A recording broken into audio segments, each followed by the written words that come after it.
for coming. Thank you for inviting me and Megan as well. Really excited to be here. I actually haven't stepped foot at SCARP since I graduated in 2016, so I'm going to have to do a little wander through the hallways a little bit later to kind of go through, get some memories flowing a little bit. As Andrew mentioned, thank you. My name is Victoria Barr. I'm a settler of with Irish and Scottish ancestry, currently living on the lands of the Lekwungen-speaking people, specifically the Esquimalt and Songhees nations. So I came over on the ferry this morning. This is my student Erin, who's traveling with me today. A little bit about me personally, and then I'll tell you about professionally as well. I'm just the most important role in my life is as a mom. So I have two wonderful young adult kids who are both university students, one's at UBC Okanagan and one's at UVic. And my passion for social justice and integrating social justice into planning is partly from, actually a lot of it stems from being a parent and wanting to leave the world, spend my time on this earth doing the best I can to leave the world in a better place for when I'm not here and future generations continue on. Education-wise, as Andrew mentioned, I have a PhD from SCARP, but my master's degree is actually in public health, and so I'm one of these cross-discipline trained people, and I hope there's many of you as well who are cross-discipline that have training in different professions or different sectors, because it's way better, frankly, because you get such a wonderful different perspective, and they are able to share in a different way. I'm principal consultant and co-owner of Level Up Planning Collaborative, and I also teach part-time at the University of Victoria. A little bit about Level Up. So this is some of our team. They're all over the country. Level Up is a small women-owned and operated planning consulting firm, and we specialize in integrating equity and well-being into all areas of planning. We are about 5 years old and co-owned by myself and Levling Sahota, who is there, right there. Thank you, Megan.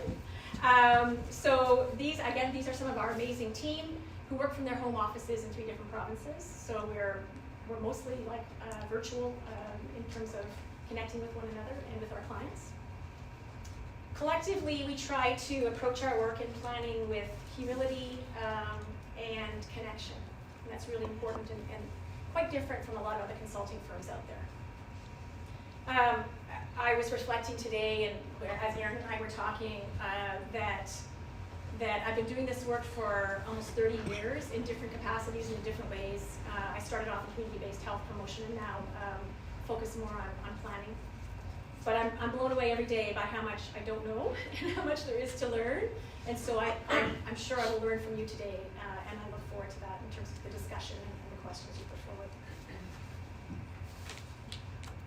So just a little bit about our projects, just to give you some sense of what we do at Level Up. So we work across Canada in three main areas. The first is healthy communities planning, which is the left-hand side. That's a project with the government of Newfoundland and Labrador, and we are actually building for them a Building Healthy Communities assessment tool. So it's a tool that communities, small and large, and mostly small, because if you know Newfoundland and Labrador, it's mostly small communities there. The community volunteers and community leaders and municipalities and municipal staff, as well as mayors and councillors, can use to assess where they're at in terms of their healthy communities work and what focus areas might be good for them to focus on. That just gives you an idea. We work in equity and social planning, and those 2 middle ones are examples of that. So the first is the City of New Westminster DEAR framework. DEAR stands for Diversity, Equity, Inclusion, and Anti-Racism. And we have worked with other municipalities and other local governments and regional governments, including Metro Vancouver Regional District, and integrating social equity into particular planning. This is particular case studies around planning, but in preparation for their new regional plan. We also do evaluation work, and that final is an example of that. That's a project we did with the Canadian Mental Health Association and it was the evaluation of a health promotion program for youth, specific to mental health. So we work mostly for our clients are mostly municipalities and governments, including provincial governments and nonprofits, but we also love to partner with other teams, including the Interact team. And we'll tell you a little bit more about this particular project that we partnered on today. It's called PEACE, and Meghan will tell us a bit more. I must mention, and I'm sure you're going to say this too, that first of all, it's been a wonderful experience working with the Interact team on this project, but I must mention Tessa Williams in particular, who was a student of Meghan's, recently graduated, and did a huge chunk of this work on this project, and it was an inspiration to me throughout the project. I've learned a lot from her, so I want to just say that in public. So, on to me. Thank you. Thanks for acknowledging Tessa here. So I got my PhD over in the School of Population and Public Health, and I'm trained as an epidemiologist, which now we all know what that is. But I'm a different kind of epidemiologist than that kind of epidemiologist. So I work on like positive health behaviors in healthy city spaces. My outcomes are things like people having access to amenities and services, people choosing to walk and cycle, people feeling social connected, that kind of thing. So it sort of falls under this, like, from back in the day, Robert Wood Johnson Foundation, but bringing it together, health begins where we live, work, learn, and play. And just to be clear that I'm like way upstream on those kinds of things in the work that I do. My view on transportation, sorry, it's cut off a little bit at the bottom, is that transportation is the backbone of a city, but it is not in and of itself the thing that I'm focused on.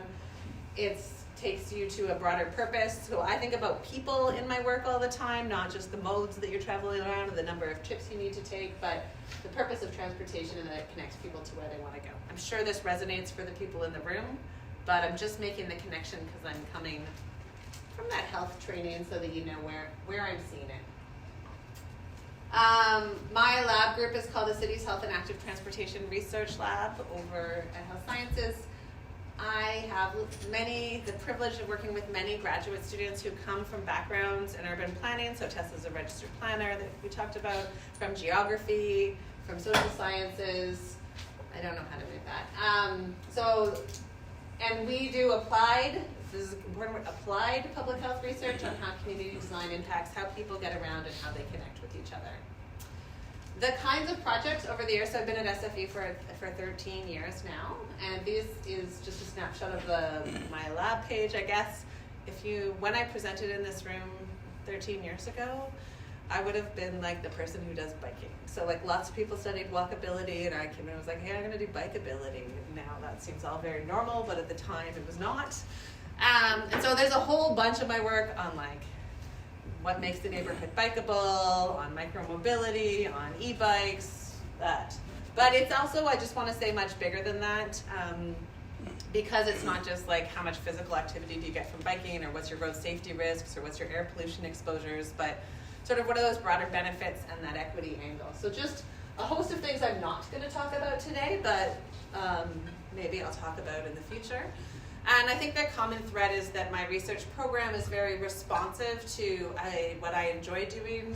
Where I spend much of my time is talking to city staff about what their needs are, and the project we'll talk about today really comes to that. So I feel like I'm flexible in the tools that I use and the topics that I study according to the needs of what's expressed with me. So many of these projects are shaped by city partners, or the tools are developed for their purposes. This is sort of I have an applied public health research chair, so what that is allowing me to do for the next 5 years is to have the space and time to go and work with cities. And whereas early in my career I spent many years working with the city of Vancouver, and I still dabble, I recognize that there's a lot of other cities that don't get as much attention and that are experiencing rapid growth and many pressures and really need some supports and interventions as they move forward. So my Reach Cities program is my Applied Public Health Chair. It is formally partnered with the City of Surrey and with the City of Burnaby. And this is a slide that I often have doodled it in a workshop one day and was like, this is where I need to start. So I need to tell people that this is all pictures of what progress might look like, and it's not only line A where you start somewhere and you move directly to a complete and total I've executed on this. So a lot of my work now is around equity and social equity. It is hard work. It is not a straightforward path, and it sometimes doesn't happen in a quick timeline. And so people feel more comfortable, city staff, when I say progress also looks like B. We are making progress if we are moving in a direction. And sometimes progress also looks like C, which has bumps in the road, as it were. And I feel like this relaxes the conversation about expectations and comparators and allows a place where we can work towards what's right for you, what's the next step, what's a 15% solution, what is incremental change, and bring people into a more comfortable space. So as we're talking about equity today, this is just like my outset, my mind frame. And then I find that rarely actually now do I just write healthy, but usually it's sustainable, resilient, equitable, like climate justice, like the narratives have really changed. So I do come from health, but the levers, tenets, priorities that are out there have different words in them that all relate to health. Sort of shifting into where we're headed now, another student that was heavily involved, now a postdoc researcher, in our PEACE project is Jamie Fisher. And this is an article that Jamie wrote for the conversation. Jamie is Métis. Her postdoc work is really moving into this space much more to look at the transportation needs of Indigenous populations in Canada. And this piece is something that she put out late last year that really talks about the role that transportation played in colonization, but also some of the spaces where we need to move in action right now in order to support reconciliation work. So as we go into our project today, Practices and Inspiration for Sustainable Transportation Equity, there's a page when you download this and look at it that's about sort of reconciliation. We don't go deep on reconciliation in this particular report. When we did interviews with city staff, we did ask them a question, and there's some reflections in here and resources in here as well. The key point was doing the cities are moving on this, but it is seen as sort of a distinct and focused piece of work that they're doing, and we didn't, after much discussion with our team in many, many weekly meetings, where we sort of landed was that was a separate piece and a separate piece of work that would need to happen. And the city saw it as sort of deep relational work that is happening within their cities, but goes through some different kinds of processes. Is that fine? Victoria, do you want to say anything there? No, that's good. That's what we okay. So I invite people to look at this particular article, though, because I think it has some great views in it, and Jamie was an important member of our team. So I'm talking about a report today, and just to set it up, the sort of motivation around it is research. You guys have research here. Research would show that over an estimated 1 million Canadians live in transportation poverty, and that's where your ability to access the opportunities you need is limited because of, could be cost, it could be availability, it could be a lack of safety. So any of those contribute to sort of what transportation poverty is. And that's baked into our system because of past planning practices that have led to these inequitable conditions, and that they impact people's health in terms of your ability to get to a job, get to healthcare, get to your social and community needs, and your well-being. So currently, governments are making major investments in active transportation and transit at all levels of government, local, provincial. We are seeing that happen and have been for 5-10 years increasingly. And we are also at the same time seeing cities putting equity on their policy agendas, developing equity frameworks, naming these things, labeling these things. So right now, there's space for cities to build transportation systems that better work for people, for everyone. But what we hear in our conversations, and Victoria is separate from mine, that motivated this work, is that people really were like, how? I need direct actions that I could take that show me how I can do this kind of work. And so sort of the framing question for our report would be, how can we move transportation equity from rhetoric to reality? So it's not just talk anymore, but it's actually what what steps, what practical guidance we can provide to help cities meaningfully move forward on this. And we did that by looking for inspiration on the ground from cities where something is going well. So that comes out in this report. There's sort of 5 parts to it. There's a QR code if you Google PEACed and Interact. So this short form of this is PEACed. It's not PIST. We're a bilingual team and it's PEACed. We thought it was cute, but it sometimes doesn't land. So a couple elements, and some of which we'll talk about today. What are the elements of transportation equity? So a bit of an explainer. What are the policy considerations in these citywide equity frameworks? And Victoria will speak to that. We did a deep dive of case studies, specifically 3 cities where things are seem to be going, peers felt that things were going well in these cities, and so those might serve as models. We sort of sum it up with 15 promising practices that we heard from these cities, other conversations and workshops that we held in Winnipeg last summer, and positioning on remaining challenges and where things are headed in the field. Okay, how often does transport equity come up in your projects or your classes? That's fine too. Is this a brand new term for you, that kind of thing? I find this space interesting because sometimes when I talk about transport equity or transport poverty or transport-related social exclusion, these are all terms that you see in literature. Some people think it's just about poverty and income. And I want to just say, in my working a definition on this, there is an income and cost-related aspect to it, but it's also that like availability. And so if these are not available to you for safety reasons or because there is not infrastructure, and sometimes when I explain that to people, I'm like, you could be a youth living in a suburban neighborhood with a family with enough money, but you do not have a transportation, there's no bus that goes by your house, and you don't have any other way to get to the places you need to go. So transport poverty can also look like that. So more and more. It's hopeful. Okay, so what does transport equity really mean? This is like, I have a couple of pain points and questions that are on the blue slides that punctuate this. This question was what we heard over and over, that there was confusion around what equity means for transportation, and more generally, that people use the term equity and throw it around so much that it's sort of co-opted and loses its meaning. So can you help us explain to our elected officials, our staff in other departments, the public, about why this is important and how we should think about equity? So, because we heard that was an important component, there's a section in the report that goes sort of through these 5 points. We thought summed it up, and Tessa really pulled together a really nice set of explanations and resources out there, and I kind of call this an explainer. It might be things that the people in this room know and are familiar with, but it's a place where they had asked for our help to say, how do I explain the difference between equity and equality when it's not put out here? You know, how do I talk about equity as a process and as the outcomes? And so in the transportation setting, it provides that, and some of you might find it useful in your work, or you might know someone who does. In terms of the different components of our project, our PEACed project, we saw after 2020, we saw the municipalities were accelerating the creation of citywide equity policies. And does somebody understand what I mean when I say like an equity framework for a municipality? Have you seen those before? Some nods, some. So that's the kind of thing we were looking for.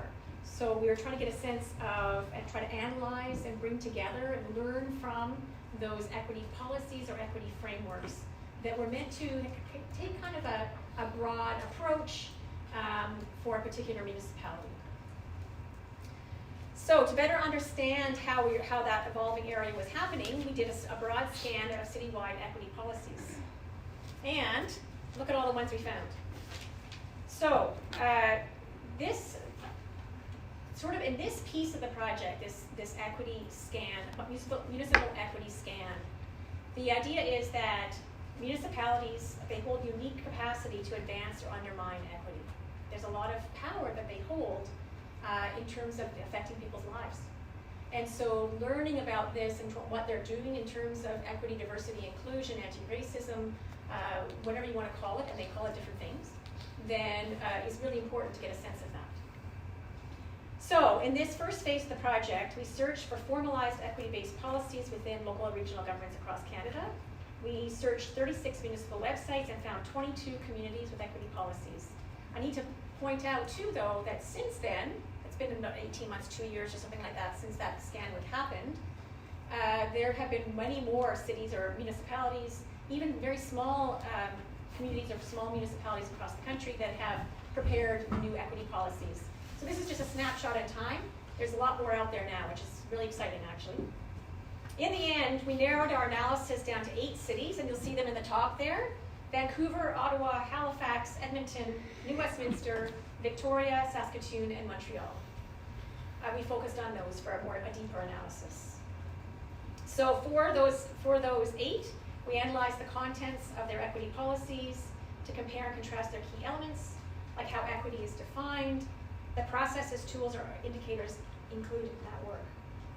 And from this, we identified 10 considerations for the development and implementation of municipal equity policies in Canada. So here are the 10 considerations that we came up with as we learned from the policies that we were analyzing. And we welcome discussion, though, too, from other ideas, from other people, from you, for instance, if you have other ideas of what you've learned, if you've come across these in the past, and in terms of what this looks like at the local level.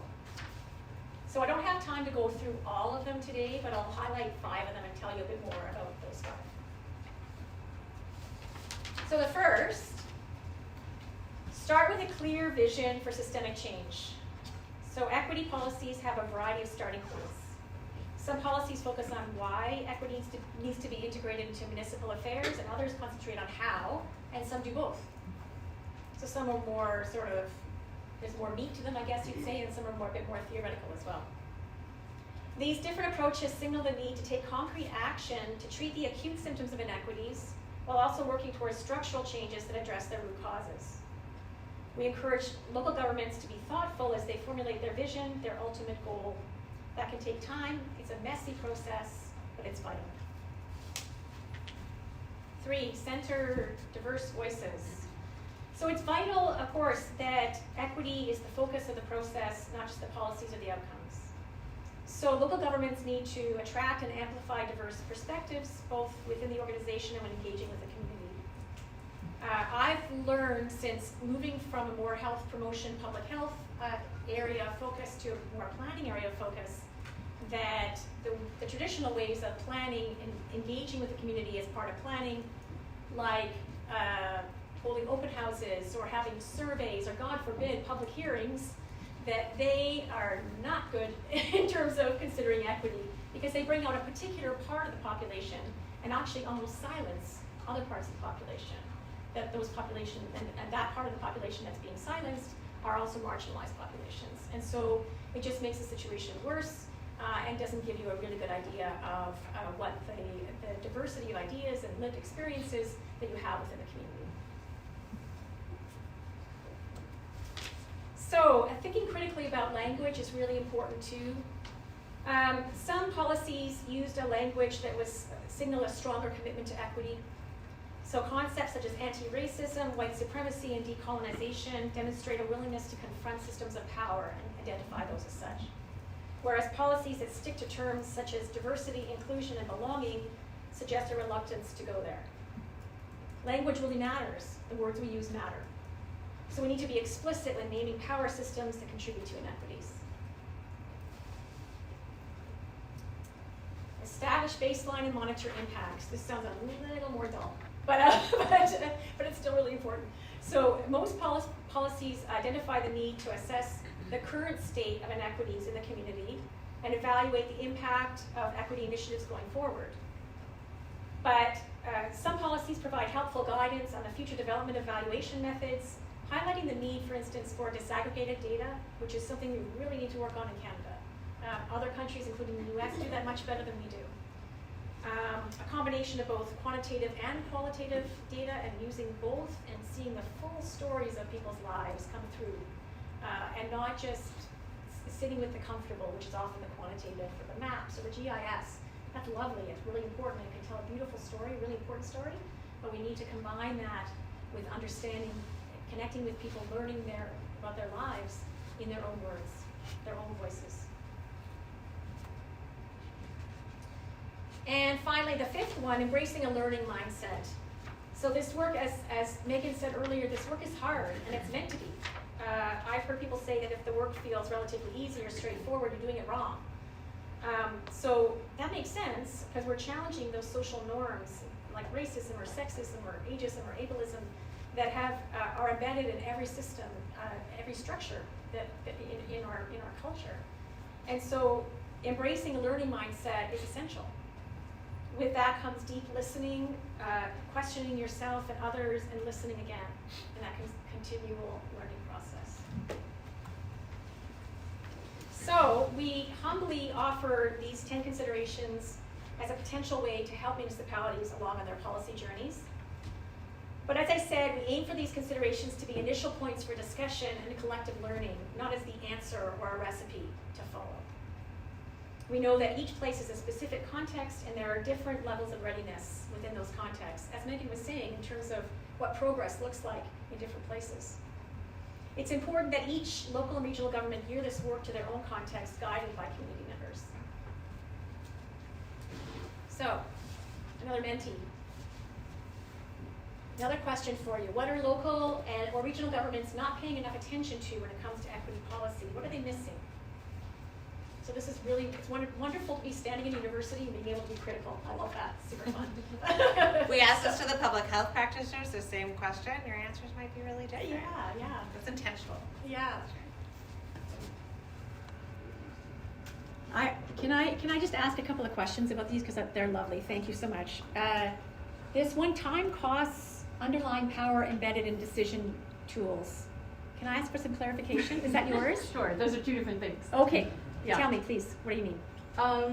So I think thinking about transportation poverty, you might have access to modes, but there's incredible time costs that may manifest in your ability to participate in activities. So it's beyond accessibility. Right.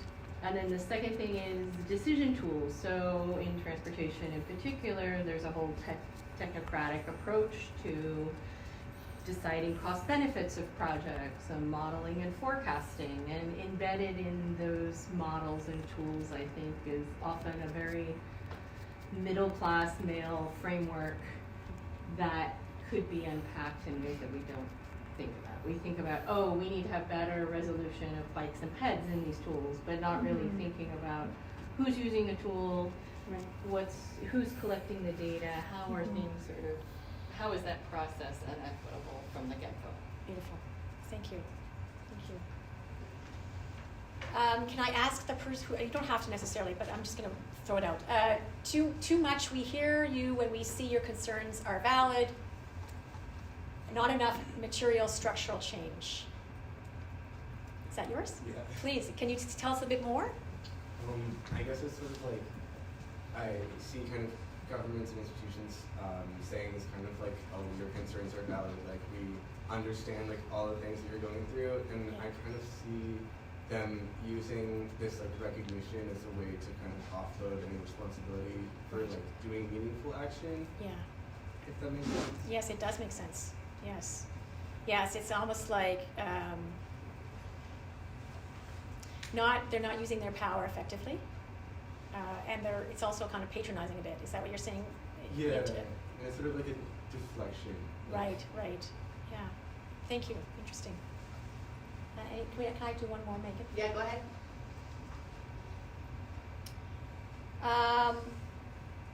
Good ways of measuring success. I think that's true, but is there anybody who, could you elaborate? Yeah, of Please. course. I think that there are a number of ways that we can do this well when we're thinking about equity. You know, I've seen with Megan's work about ways to be measuring this, but I think when it comes to the policies, there's a lot of emphasis on the qualitative to start, but then when we're talking about measuring, we revert back to the metrics and we say the number of people that are seeing this access and the spatial spread, and there's just more than that. So I think we see a lot on the front side and not so much on the back side. Yes, thank you. We need that equity thread throughout every part. It's a constant. Yeah. Thank you. I have thoughts, but I will continue. Okay, so our work did start in a transportation space. That work that Victoria just spoke to was like citywide equity policies, right? They don't say transportation, this is like all across the organization. But our work was really motivated by this group of transportation planners and engineers we'd been working with who said, that's great, my city did this, and I don't know what to do every day in my day job. I don't know what to do differently and how to act on this. And so they were like, the question is no longer whether we should act on it, but like there's a big question on how we can act on this. And so that was sort of the next phase of what you see and why we did case studies, or the case studies that we did within this. So to get to these 3 cities, which we did deeper dives on in the report, and I'll tell a bit of story about, we did crowdsourcing, we looked at the equity scan, a number of different ways to say like, what's a city where things are going well?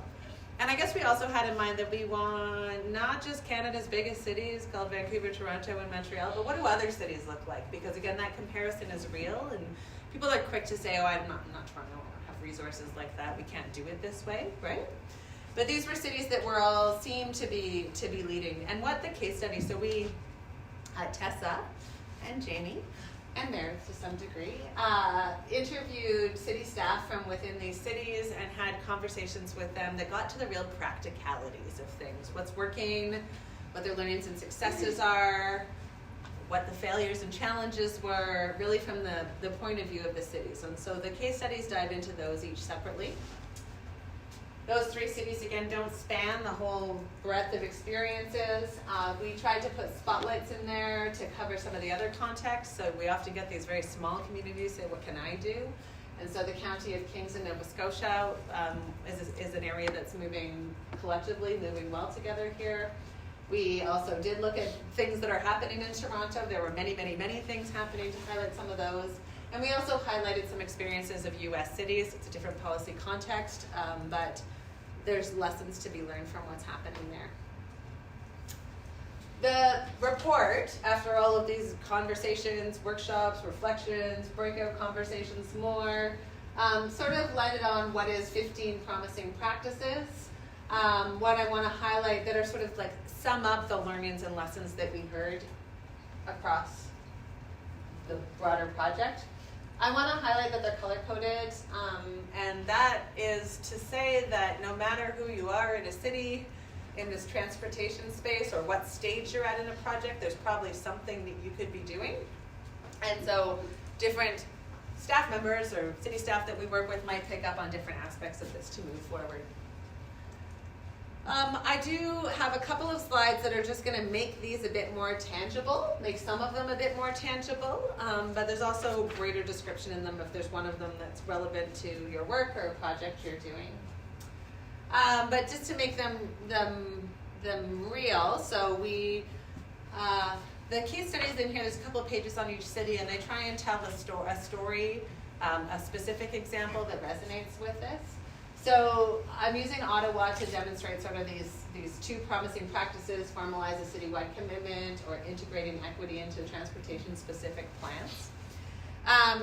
What Ottawa told us was that, well, what we hear from generally is that staff struggle to justify making changes based on an equity rationale without policy report, and that in Ottawa, embedding equity into their transportation plan sort of started years back. This is also true in other cities, but Ottawa is the one that I'm highlighting here. So that their policy journey really means that there's levels of policy to rely on and build into as they're doing this. And so that strong policy foundation is in their OCP, it's in their transportation master plan, and that sets them ahead already instead of having to start at the beginning in all of their conversations.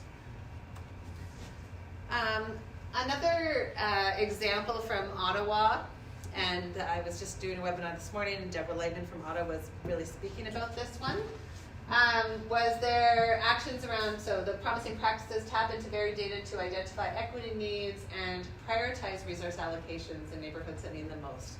So some of the big wins she spoke about was like having that policy context, but then that they'd identified what they call equity priority neighborhoods, where residents are more likely to experience mobility barriers, and that's in their official community plan. So they have these priority neighborhoods, and they've used that to drive where sidewalks are going in, what communities are going in. In Ottawa, many of those neighborhoods are actually downtown. They don't have the same transport poverty in their suburban areas. And it actually represents different planning choices than what they've done before. So it was a combination of having the policy context, but then using the quantitative data and mapping skills to help them move forward around their prioritization. Okay, another example of these promising practices, rethinking public engagement to reach under-engaged group and removing barriers to community engagement.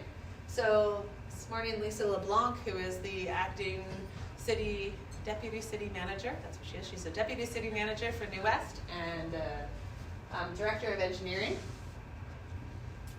And was talking about engagement in different aspects, but I think we're getting better at identifying communities that don't normally come out, don't normally talk to us, don't have the privilege, knowledge, childcare to go to an event. We need to go to them. And in the report, they talked about a situation where they actually paid people who were homeless, unhoused, who were living in New West to give sort of walkabouts at their experiences as they were going forward formulating that plan. So thinking about the times and places where they can make, to make sure that those views are captured. It was in their 2020 Streets for People initiative that included engagement of the unhoused. Okay, so policy practice 4, mandate systemic equity analysis as part of any municipal decision and apply an intersectional approach. Perhaps in your courses you've heard about Edmonton and their early adoption on the GBA Plus as a tool that's used across their city planning, and that a required section within their city staff reports where they need to, maybe it says here what it's actually called. It's not called GBA Plus, but the title is in here. Anyways, there's an equity section within every staff report that they need to fill out. And I was just in Edmonton last week, and I was speaking to an elected official who said, this really creates different conversations than happened before. Sometimes, people are really working to figure out how to fill this out.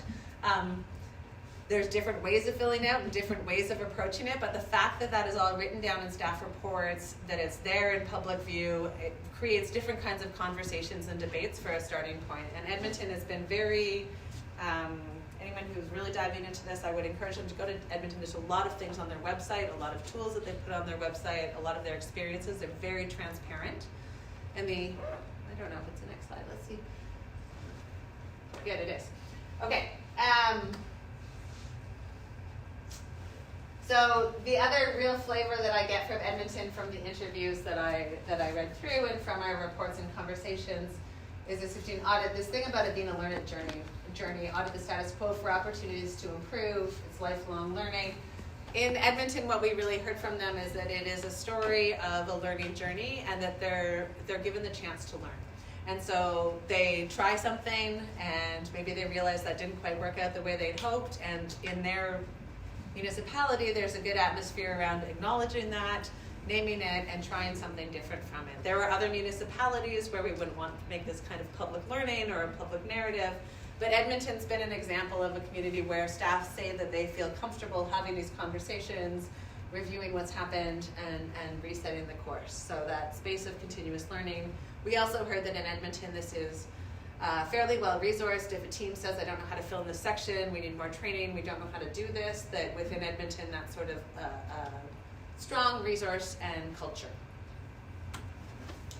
So that's just, these are words and boxes across different phases. I want to say that the practicalities are really in those case studies and the narratives of them, and that different ones may also land and rise up for different experiences as we go there. But this is sort of a breadth of summary ones that we think have landed with different people. Just in the sort of closing minutes, there's a section in here about sort of what's next and where things are going, and we might pick up on some of that in the Q&A. What I think is really important is that no one we spoke to felt like they had all the answers. Nobody said this was easy, I've got it, we did it.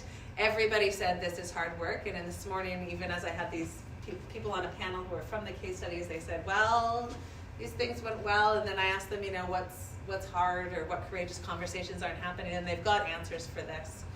What we did here is that you can't advance equity alone. In every municipality we spoke to, progress was possible because of collective efforts of many people across departments, across sectors, and that it's really that collective work where change is going to happen. And that these conversations are coming up more and more.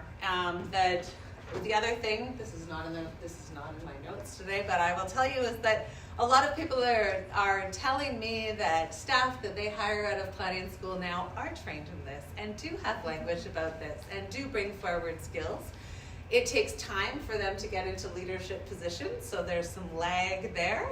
And that some places are more ready or not to be able to having those conversations. But I do definitely hear that junior staff that are coming into these roles are equipped and asking questions, and that there's increasingly space for that work to happen. So have a look. I guess what I would say is I'm happy to be here, Victoria, and our larger team of people. If there's questions that you have in here, we have hours of content that got into this report and how many pages it could be and what things are there. So there's a lot of other nuggets of information. We've also been having a number of sort of webinars and presentations that are posted, some of which will be linked and posted on our website. When we do that, we have tried to have staff from different cities or elected officials or the mayor of New West come and speak as well. And so they bring their own views and specifics and perspectives. And so if any of these cities are a city you're concentrating on in your own work, you might consider watching those. Maybe the final thing I would say is somebody who trains students. So we acknowledge Tessa's role in this. Tessa did her planning degree in Halifax and then worked in Barrie. She was skills to have. She was amazing at reading and understanding city planning policy, and so it's a real sort of add-on to her team on that front. She was very thoughtful and reflective, and she could interview these staff really well with questions and conversations that I think they enjoyed being part of it and have been happy to continue to be involved in the project. Right near the end, you mentioned junior staffers coming in, asking critical questions. If you know, can you say a bit more about what types of critical questions they're asking and what avenues junior staffers have had success pushing, to the extent that you understand that? Mostly what I heard was from more senior staffers who were like, oh, I welcome these questions coming to the table, right? Or it's nice for people to come in here and stir this up. I think that another flavor that I heard is that people who are working in cities or have been working in cities for some time don't get to put their head up and look outside very often. And so junior staffers come in with information about oh, this is happening at this city, or I learned about this in school, or they have some breadth across different contexts that after you've been in a city as a municipal staff for 10 or 15 years, you haven't seen or noticed. And that is welcome in terms of wanting different kinds of examples. But in terms of my students come back to me with their frustrations about what they haven't had success with, so I'm having more trouble. I just want to say, maybe I would also say there are channels of more senior people in the organization who also feel this way and so they've done well under in areas where there's more open at the middle and senior management as well. So tides are turning. And sometimes that goes all the way up to, cities feel very hierarchical to me. Maybe I've been an academic for a long time already, but they feel up to senior management kind of style. Victoria, anything from New West or something? I'll wait till the canvas. What I've noticed over the last couple of years especially is that within municipalities or local governments in general, that one of the first steps that's being taken, and it seems to be sort of low-hanging fruit or something, is engagement. And I've noticed that quite a lot, especially in the last even 6 months. It's changing quite rapidly, but I think there are staff within some of the municipalities that are pushing and saying that we can't do engagement the same way we've always done it before. It's not okay to do town halls anymore. It's not okay to just do a survey and call it a day. We need to go to where the people are. We need to offer a variety of languages. We need to offer childcare. We need to offer honorariums to honor people's time. We need to meet them where they're at. We need, that kind of thing. It takes a lot more effort, but it's really important. It's essential. And so I think that that is becoming, I've seen that growing and that things are changing in that area first, in my experience. The other piece is pushing for the use of disaggregated data, getting a better sense of what's happening in terms of the diversity of the community, bringing up. It used to be that in Canadian society we didn't talk about race, for instance, and now there's much more, like, okay, what's happening in terms of how can we kind of bring out, trying to understand where racism, what experiences of racism are happening within the city, for instance, and how can we use disaggregated data to help with addressing that or understanding that. So those sorts of things, more courageous conversations are happening, which is wonderful. Yeah. The one I would pick up on is if there's students in the room who are graduating who have data skills, I often sit in a room and the group doesn't have the data skills, and so what's holding them back? One of the things that's holding them back from using disaggregate data is they just don't have someone on their team who's quick enough or has that skill set, and so they need to go get a contractor. And there's a lot of barriers there. So I definitely have heard and know of people who have walked into a city and been like, oh, I can access a Sensa and I can use this and I can make a good chart and I can even make a dashboard, right? And that makes a real difference for what they see as possible, because if they don't have those skills, it's just seems too hard. Questions? Yeah, in front, sorry. Yeah. You mentioned the Ottawa Equity Priority Neighborhoods. Yeah. I was wondering how those were constructed, because poverty, vulnerability has a lot of different dimensions. And I'm thinking that a lot of times, even basic census data on dissemination areas might hide some intricacies, complexities that might be necessary for proper equity analysis. Yeah. When I hear Deb talk about it, I don't have the details of it exactly, but when I hear Deborah Lightman talk about it, it's actually about people facing transportation barriers and mobility barriers as well. So it's not only an income-based poverty, but I know that they're part of their official plan, which means it must be like an effort across sort of community planning and transportation planning as well. When I see other city students, possibly including Ottawa, it's a list of census variables. I like it very much when people are transparent about which census variables they decided to put in there, and I would say not every city picks the same variables, and that's probably fine. But sometimes people call them disproportionately impacted populations, but then they don't actually break down for it, and I think that that's sort of obfuscating. Making it complicated. Sorry, I don't know the specifics of what's in Ottawa's, but often census. What would you do if you were to build something similar? Well, I think in the Metro Vancouver, Level Up did a project around social equity for Metro Vancouver, and there's a series of variables that are in there. And I would say the way I remember those variables being selected, so that was like GIS. There's a limit to what's available. That's one point. But it was really, I was part of the advisory committee, and there was a collective group on the advisory committee across sort of planners in the field, different communities in Metro Vancouver. I think I was probably the only researcher there, and public health was there, and so that sort of collective way into which variables should be considered there and what should the weighting of them be, right? It's not a one size fits all. So I think having an advisory board around you who's going to be the users of that data is an important component. But it's important in terms of the data, choosing those variables. Because I come from a public health background originally too, and planning, but using my public health background for a second, we have a lot of research about what are the determinants of health. Which are the same thing as what are the determinants of well-being. Basically, it's the same. And so if you think of that, it's okay, what do we know? We know that low income affects well-being. We know that certainly age. There's a variety of different indicators, and if we can pull data from that, so that we're actually using the research to help guide us and not just pulling stuff out of a hat, it does help quite a lot in terms of what those indicators ought to be. And then we run into this, okay, but is there data for that, and how we can sort through that. But yeah, it is, we need to have a fulsome picture as much as possible, and not just go income, for instance, and then call it a day. No, we need to be having more, embrace the complexities as much as you can.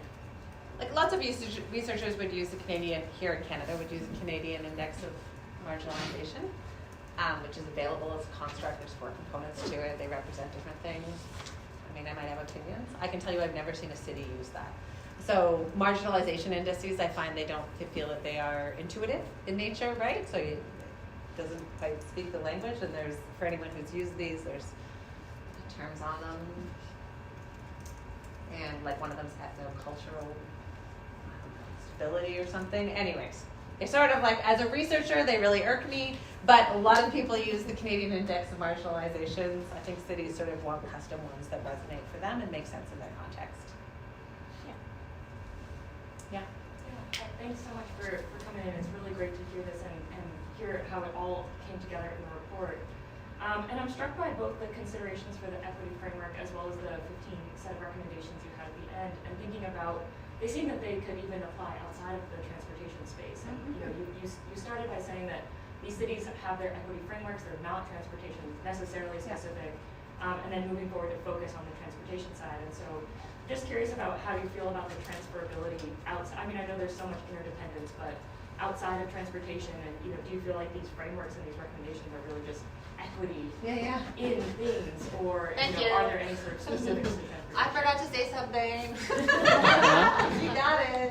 So normally when I bring this section in, this is sort of a new report, so I miss things all the time, but I say like we did this from the transportation space because that's who we were partnered with and they asked us.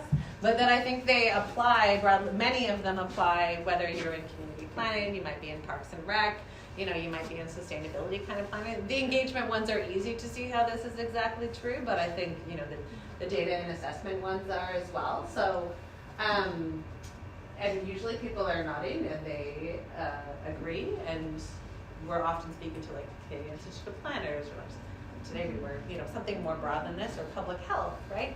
So I think that they resonate really well with all those things. I'm a little bit sensitive that you might read the case studies and those people might read the promising practices and be like, well, you didn't tell me anything about the rec center. It didn't, because we interviewed transportation officials. So, but I think that all 15 of these.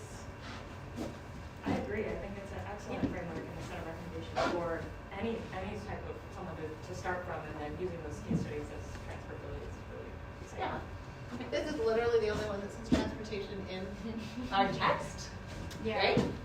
But I mean, at Level Up, we work in a lot of areas. I'm not at all a transportation expert, really. So, but we do try to work in, like we just did at the Canadian Institute of Planners conference in Whistler. When was that? I don't know. Anyways, we did a presentation about embedding equity into social planning, specifically poverty reduction plans. And people sometimes think, oh, social planning, of course there's equity, and not necessarily. It was a more in-depth analysis of how you could do that. And a lot of the same recommendations here we were talking about there. But it helps for particular planners who are very specialized. They just want to see themselves in it. And otherwise it's hard for them to figure out how they might move forward. And so I do work with planners. I also work a lot with engineers, and they really want some direction on seeing themselves in here. They do see themselves here. One of the points that we talk about with this one, or comes up as well, though, is that some people see that equity work is the job of social planning, and one of my things to underscore is it is not the job of social planning, when only the job of social planning. And there's a couple of different models that have come up in our work that we see, especially in the case study cities. So in Edmonton, I said that what we were told was that staff have a lot of capacity and training, and if an individual department doesn't feel equipped or fit to fill out the GBA Plus section, they can get resources by which to train up on that kind of thing. In Edmonton, sometimes we talk to like transportation staff and equity staff, and so someone who's been involved in our work in panels was one of the equity staff in Ottawa. She'll walk in and be like, I don't know a thing about transportation. But in Ottawa, they have this model where there's an equity office, and those staff, whilst they're a little spread thin, go around on different, like, who's got a major plan going on, and go and work with that group, answer questions, help them move forward. And that's the way this is structured and resourced in Ottawa. And so Deb Laban, the Ottawa transportation staff, who we often talk to, sort of core partner in this, was like, yeah, when we needed them, they were here really helpful for us, right? And then there's things that we can now do on our own, but it's nice to have a backup group to put a phone call into, right? But it's awesome. It's awesome. It's like, I don't know right, the transportation, sometimes I talk to these people and those people, and, you know, what I'm here is really to tell them what's not working about our city processes, you know, our different groups. Yeah. Yeah, so you said that cities are, you've seen them like rethinking public engagement to a large extent in the past 6 months, so like going to where, you know, residents are employing different languages, giving them one area, and using disaggregated data, stuff like that. So I guess I was just wondering, in what you've seen, like what's been the scope of this new kind of style of public engagement, or like what are some concrete sort of planning practices, issues, transportation interventions that you've seen this kind of like style be employed in, and alternatively, like what are some of the outcomes of this kind of new style of engagement? I have one answer from, with my chair, I do some work with Surrey, and Surrey's trying to get a social action plan, get a definition of equity. Surrey's trying to get going on a number of things. But in doing that work, they tried one of these, and they talked about this in Ottawa, ambassador programs, right? Where they have community members who represent certain communities who don't show up to planning consultation practices. And so I know as part of the social action plan, they just had like 10 community ambassadors that they paid and hired. The team that was leading the social action plan have reported in that this was a wonderful process. These community members were really engaged. They were really motivated. They met sort of every week. They had like a lot of chitter chatter. They motivated each other. And so they were trying to do the consultation aspect for the social action plan, which went up on its normal online survey. But I feel like they had almost 40% of the responses came through this community ambassador program. And so that, you asked for like a tangible outcome that's different there. They never would have gotten this 40% of people to be answering the survey about what's important in the social action plan for Surrey, except through this process. And they also found, I think there was about 10 community ambassadors, and anyways, they were very excited and will continue to be involved with the city coming out of that process. So there should be longer term connections, they felt, through trying this on. I have asked them to write the story up, make it public, put it in Play in Canada, tell people how they can get in touch with you so that they don't have to wonder how much do I pay them, how often do we meet, what's going to work or not. Try and be transparent about some of the wins that you're having or lessons that you've had. Yeah, I mean, that's a good question. I think that one of the other things I've seen is, as a consultant, when we go out and we do engage with a lot of our projects, and one of the questions that clients inevitably ask is, so how many people did you engage with? And if you look at what we heard reports, engagement reports, it's often they're flashing the numbers at you. If you're truly considering equity, you don't give a damn about the numbers. You know what I mean? It's more about the stories and who exactly. If you end up with 100 people, 100 white people, for instance, answered the survey, but you've got a population of 80% racialized folks in that community, you've got a problem. You're not capturing those voices. And so we work with clients a lot to give them to understand that don't ask me about tell you about it's not about the numbers necessarily, but I can tell you about the stories and the amount of work that we do as a consulting firm in quite a different way. We're on the ground with people all the time. We go to if they're having a particular community, like a small neighborhood meeting, or they're having a mom's group or whatever it is, we build relationships, spend a lot of time building relationships as much as we can, and then we ask humbly for permission to chat with folks. And so it's much more time intensive, but you end up with way better data and way better understanding of people's lives within the community. We just did some work on 50-minute neighborhoods, which is not controversial, I want to tell you. But in Surrey. And we worked with a group, Diversity. If anyone's doing work in Surrey, there's this group, community group Diversity, who just facilitates you right in. They want their members to have voices and be heard. Somebody had referred us to them, and they were like, here, what groups do you want? We can give you anything. And which I felt like they almost could give I said, which groups are relevant to Surrey? Let's look at this. But they had translator, they brought them in. This is the place they normally meet. So if you can come on these days to this place, we have these translators, and we had some language skills on our team as well. And in that report, we did talk to 100 people, but these were 100 newcomers to Swahili speaking newcomers to Surrey, right? Who I guess there was an immigration bit, but I don't need a number for that. I was like, let's just tell you a story you've never heard before, like in a way where So there was a whole bunch of that. So working through those community angles, and we've like gone back to sort of like, hey, diversity can really do this. Like we had money to recognize people's times and a bit of money for diversity's times, but that was like a richness of feedback that we never would have gotten. And we actually did those before we did any of the more sort of general angle ones that we would have done. So it was a bit risky for my team, I would say. But they were so like, we talked to them and they were like, how about next week? Like, okay, let's go. We'll do it and translate it into Swahili next week, which you gotta take some risks there too. Yeah. I have a kind of a leaning academic-y process question, but I think it's a little less true working in municipalities or when they're funding the work.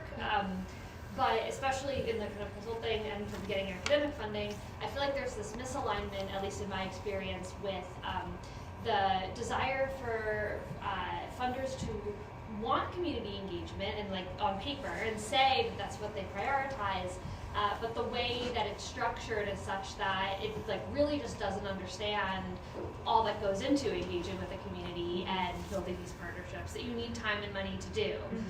So like my anecdote, I was talking about this morning, is I'm submitting a proposal right now in a big team for Department of Energy in the US, and they're like, well, we want to know exactly what communities you're going to be working in. And it's like, that's the whole first part, it's the whole first phase of the research. Like, we need to make those connections. We need travel budget to do that. We need time. It's so, what, this is being recorded, we're not gonna lie, but we're, you have to put what you think you're gonna do, but I'm just wondering if that's a challenge you've kind of faced in doing some of this kind of work of, okay, well, I feel like there's this chicken or the egg cycle. Like, we need the resources to really meaningfully engage with communities. It's such a disservice to like send a bunch of emails requesting a letter of support so you can get money for a project and then maybe not get it and disappear. And how we can kind of work towards starting to institutionalize those relationships, and so there's a little bit less of a scramble and more consistency. Okay, it is hard for new faculty, yes. I think that there's successes, like there's some grants, like the CIHR planning grants, or I think the short connection grants, which just is going to get you that, like, that's what you're doing. I'm actually just go, and they'll give you not a lot of money, but enough money to go there, have a meeting, right, and have it go around. And I feel like that's exactly what you're doing. You're just building stepping stones. At SFU, they have, because we're the most engaged university, because we're the engaged university. Anyways, but there is money to support engagement activities that are small pots of money, which are prioritized to new faculty members, early career researchers, that kind of thing. So I think like a couple of those low-hanging fruits to get you there have been pretty essential to building the case, right? And then I feel like if you can do that in one, this is the other next growth phase. It's like, oh, I can do it in that one state, province, city, community. Yeah. And you're going to write that one up, and you're going to be like, but I'd also like to add on these other 3 communities, and I don't quite have that support there, but I feel like people are more lenient if you could demonstrate that you've done it here. So 1 out of 3 is sorted, and then in that first phase of work, you're going to take the technique you use to sort yourself out in the first community to do that in the other ones. That's how I would advise you. That's good. There's a person in the back. Yes. Sorry.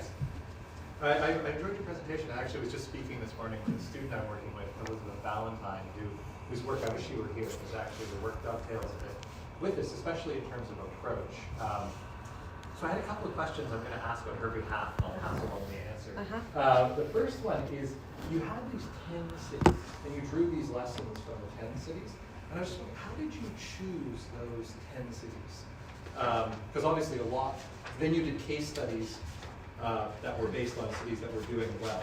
But you had a lot of the analytic power came from the selection of those 10 cities. How did you choose those 10 cities? Yeah. Oh, yes. Thank you.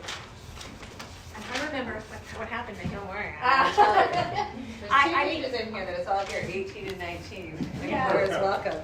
Yeah. I mean, what I can recall, and then you can fill in. What I can recall is that we were talking about that we wanted some diversity across the country, that we wanted ideally some diversity in terms of community size.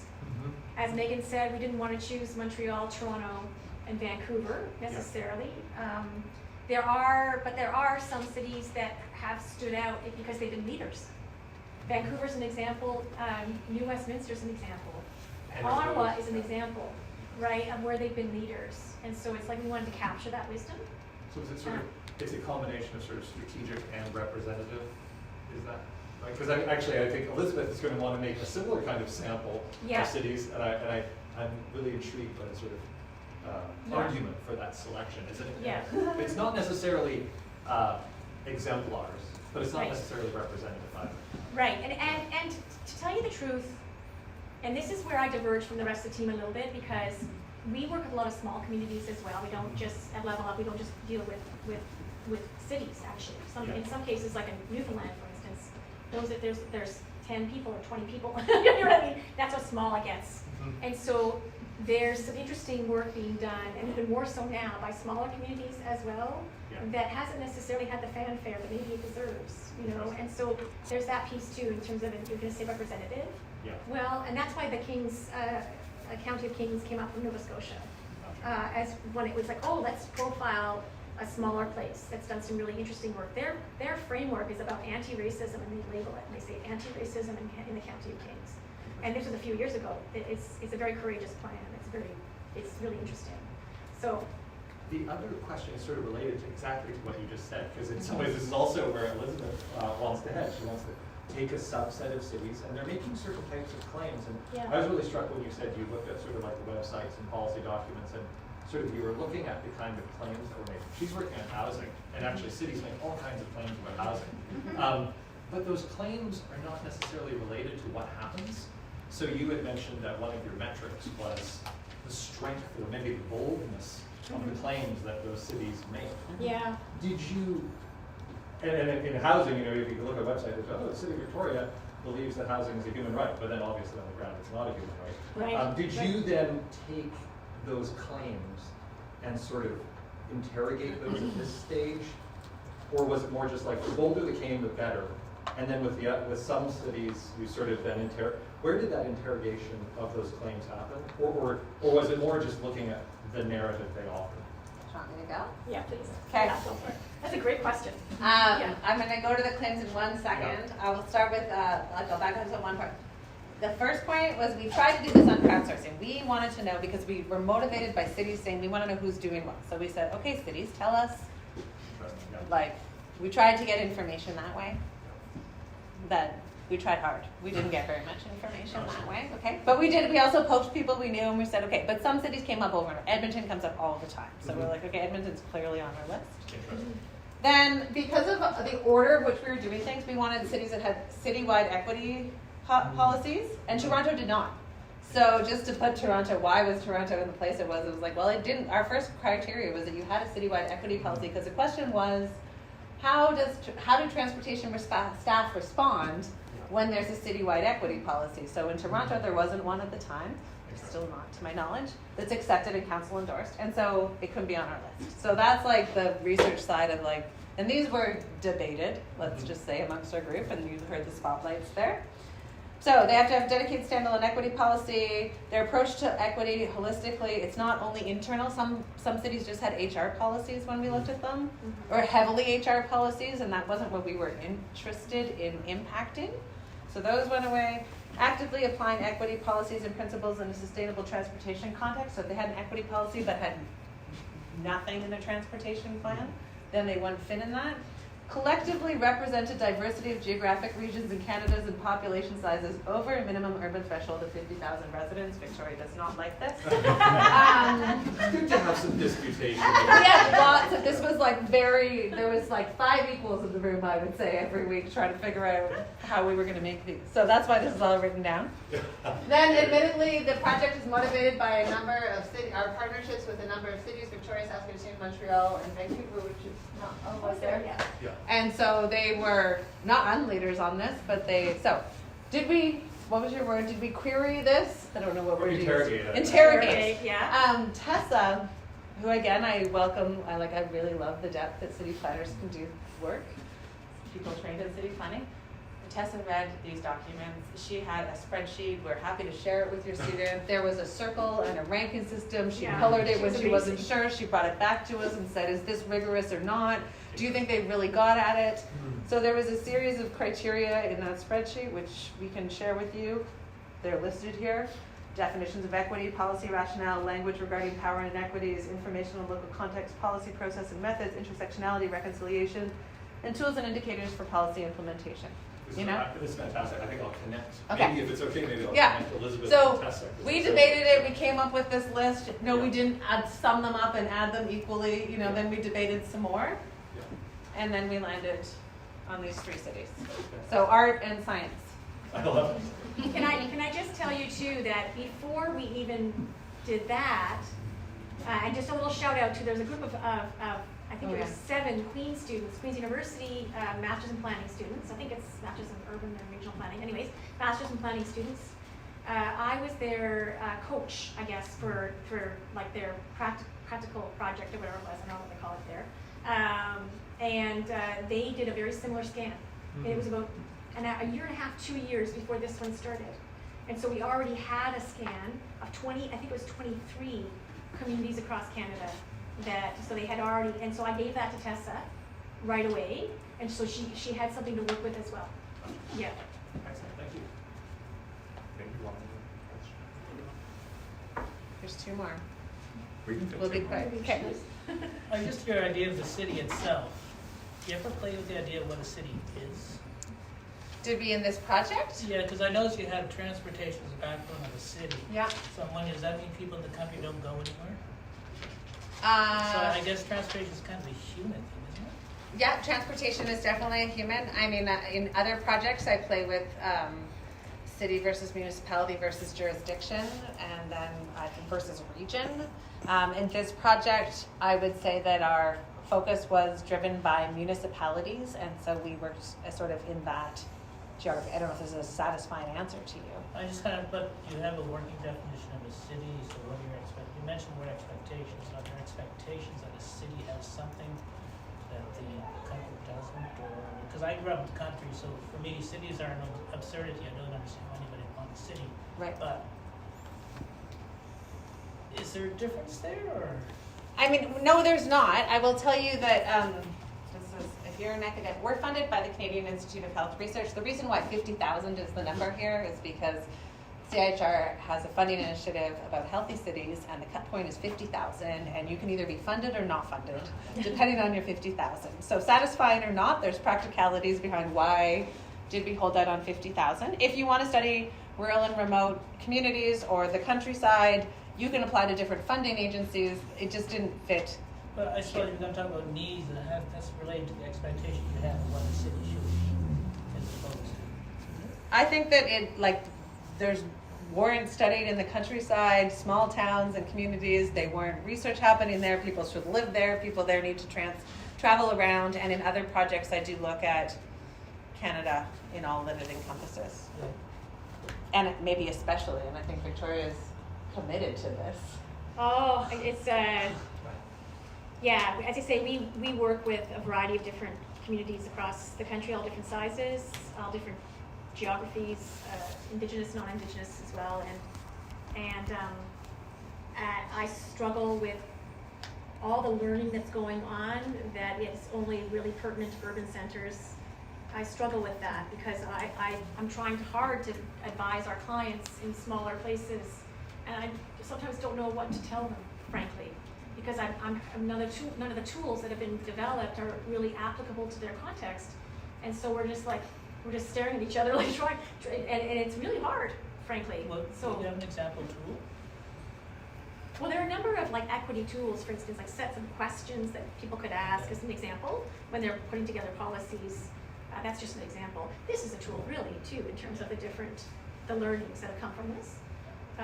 But there's others as well that are about how to integrate equity into different areas of planning, and often there's a sort of an underlying assumption that it's an urban center of a certain size, and so when you talk to folks in rural Newfoundland, as an example, they go, this is totally not, I can't do anything with it, and it's hard, it's frustrating, yeah. I believe the impact or outcome of policy is the key indicator to the effectiveness of the policy and therefore the effectiveness of the process in formulating the policy. So I wonder if maybe out of the 10 cities that you sampled, if there are any real impacts, positive impacts that came out of the policies that have been put in place, especially towards moving the transportation conversation towards the equity frontier. Good question. Do you want me to do one? I mean, people talk, it's not on this slide, but there's many examples that are in the practices. Lots of times, just if, I don't know, you could pick me a topic and I would try and do one, but in road safety, people have mapped out, one of the examples Tessa often speaks to in road safety is you can map out where crashes and injuries happen, and that those disproportionately happen in lower income communities, but if you are basing your prioritization of where you're going to put sidewalks, speed humps, speed management interventions based on people's phone calls, those typically happen in areas where people have more time, money, wherewithal to be calling and reporting things. So early on in Edmonton's journey, they had these maps of 311 that was driving how they were prioritizing where to put road safety interventions. And as they moved forward, mapping out where their equity deserving populations lived, they realized there was a large disconnect between what their priorities were and where the groups they were prioritizing lived. And they changed their intervention policy. So I think that, or they changed how they were prioritizing where to put road safety interventions. So to me that speaks to something about process, using data, which data is the right data to use in doing that work, and then they changed where they were going to plan their interventions. It's one example. But there are many others too that we could draw from. The City of Vancouver is a good example. Their equity framework is really interesting, and I've seen subsequent plans come from the City of Vancouver that have a really strong equity focus to them, and the implementation, the pieces that are meant to be done, doing pieces have a strong equity lens. I can see that in the language and what they're doing and how they're choosing that. So I think that in some cases, for some cities, New Westminster too, you can actually see it in the work that they're doing in the last 5 years has changed in terms of the language they're using and how they're going about their work. It might not be an about face necessarily, but we're getting there. I can see the small bits, and actually I'm very encouraged